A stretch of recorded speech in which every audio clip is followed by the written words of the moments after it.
Hi, everybody. This is the Baseball Hut, the amazing, spectacular, terrific, the great one, the people's champion. Your host, the Hut. Welcome back to the Baseball Hut 2. And hopefully you like this video and hit that subscribe button. So, I was always like a big Alex Rodriguez fan. When he was with the Mariners, I so much wanted the Mets to sign him when he got to be a free agent after the 2000 season. Because I felt that with Mike Piazza getting older, it would have been a great way to transition the team from Piazza to A-Rod, but they didn't do that. So he went on a different trajectory. I know they have this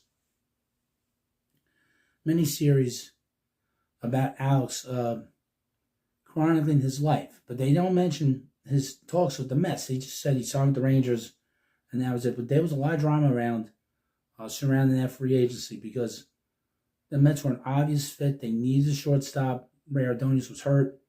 But he would have made such a big difference in 2001. They needed a boost of offense. They needed an young player in here to carry this team moving forward. They didn't do it, and it just set the franchise back 4 or 5 years. So I'm a big admirer of him as a talent. He's one of the great talents in the history of the game. The ability to hit, for power, great defensive shortstop, great base runner.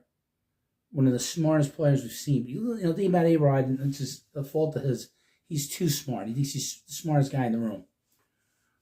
But he may not be wrong about what we're going to talk about in this video. And of course, please hit the like button, the comments in the comment section. Some awful announcing. Alex Rodriguez calls out hypocrisy in Bud Selig being a Hall of Famer. Quote, Bud Selig is in the Hall of Fame. That to me feels like there's a little bit, some hypocrisy around that. It's a possibility. Major League Baseball players who use steroids can't get into Cooperstown, but the person who oversaw the steroid era and is in the Hall of Fame, and A-Rod, Alex Rodriguez, has a problem with that. Right on. Former MLB Commissioner Bud Selig was inducted to the National Baseball Hall of Fame in 2017. Meanwhile, Barry Bonds, Roger Clemens, Mark McGwire, Sammy Sosa, Alex Rodriguez, I would also mention Rafael Palmeiro, although I was not a big fan of his, and the biggest stars from the era Selig commissioned have been kept out of Cooperstown. And according to Rodriguez, he finds the disconnect confusing. I agree with that. Rodriguez joined the Stephen A. Smith show on Sirius XM's Mad Dog Sports Radio Monday afternoon, discussed his docuseries that recently aired on HBO, Alex vs. A-Rod. The series detailed the side of Rodriguez's career and personality that turned him into such a polarizing player, which includes being a repeat PED user. During the interview, Smith said he understands why Bonds may have wanted to give steroids a try after watching the way McGwire and Sosa were celebrated by the sport during the 98 home run chase. And the comment prompted A-Rod to weigh in on Selig receiving the honor. All of this stuff you're talking about was under Bud Selig's watch, Rodriguez added. And the fact that those two guys are not in, but somehow Bud Selig is in the Hall of Fame, that to me feels like there's a little bit, some hypocrisy around that. Rodriguez noted that he questioned Selig's Hall of Fame induction in the HBO docuseries, but unfortunately it didn't come out. A-Rod might also have personal reasons for not wanting to see Selig's career celebrated in the Hall of Fame. He was the commissioner who handed Rodriguez a 211-game suspension, which was eventually reduced to 1 full season. But Selig refused to testify at the arbitration hearing. He would not meet with A-Rod one-on-one, discuss the suspension, and he declined to be interviewed for Alex versus A-Rod. I don't understand why he wouldn't want to meet with him.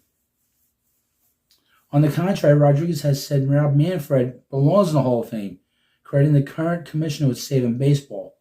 While Manfred may not have saved baseball, he did save Rodriguez's relationship with the sport. Manfred was in charge when A-Rod rebuilt his relationship with the league, dropped his lawsuit against MLB, returned to play after his suspension, and became an ambassador for the sport as an analyst on TV. Bud Selig oversaw positive growth when he was MLB commissioner and made some important changes such as the wild card. But he also oversaw the steroid era and a labor dispute that canceled the '94 World Series. If baseball's Hall of Fame is going to have the standards keeping people who compromise the integrity of the sport out of Cooperstown. And A-Rod has a fair gripe about Selig. You can argue Selig looked the other way as Sosa and McGuire repeatedly hit 60 and 70 homers to better the sport, but choosing money and attention over keeping the game clean compromised the integrity of the sport as much as any PED use. Now, the thing is, I agree with him, by the way.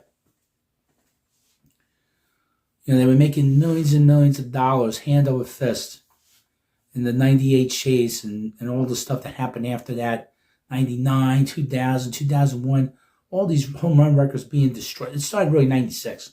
All these home run records started being destroyed. I mean, for most of my life, as a kid, George Forster was the guy that hit 50 home runs last. And then all of a sudden, like 15 years later, 20 years later, all these guys that hit 50 home runs in the same season. And I questioned what was going on to myself. I was like, what's going on here? There's something off about this. And I remember watching a broadcast, the Mets-Cardinals broadcast, and Tim McCarver had mentioned something about McGuire. And some kind of thing about him using some kind of powder in his locker. And it was quickly sort of, it dropped in terms of any kind of conversation.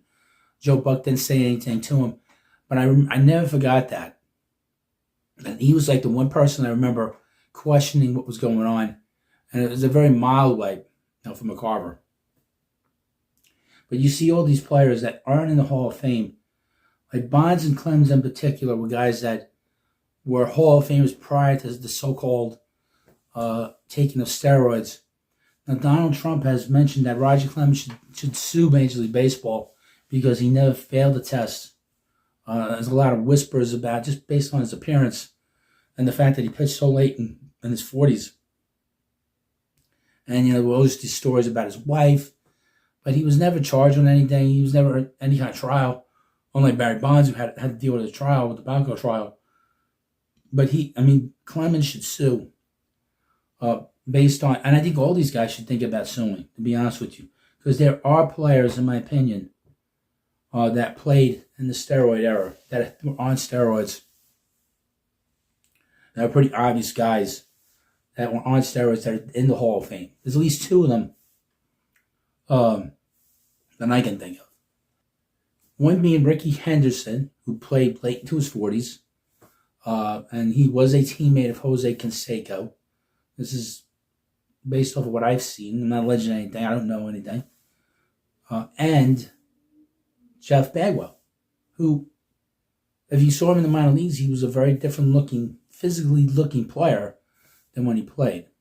And I would say also Todd Helton is another one.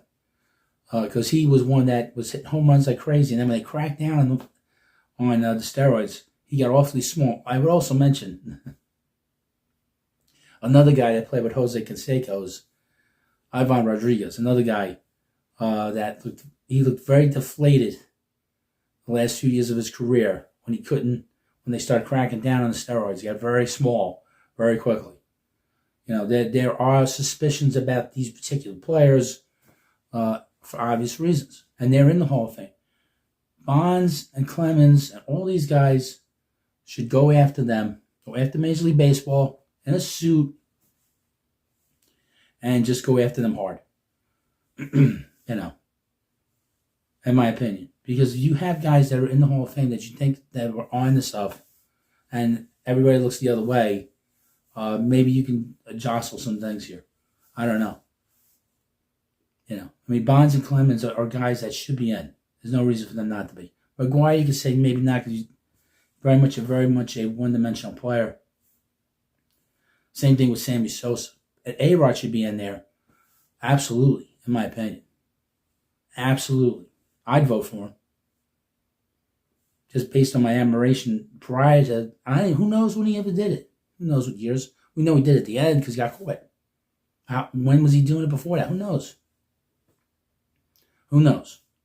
Well, you let me know what you think about this video. And, of course, please subscribe to Baseball Hut 2, and I'll see you later.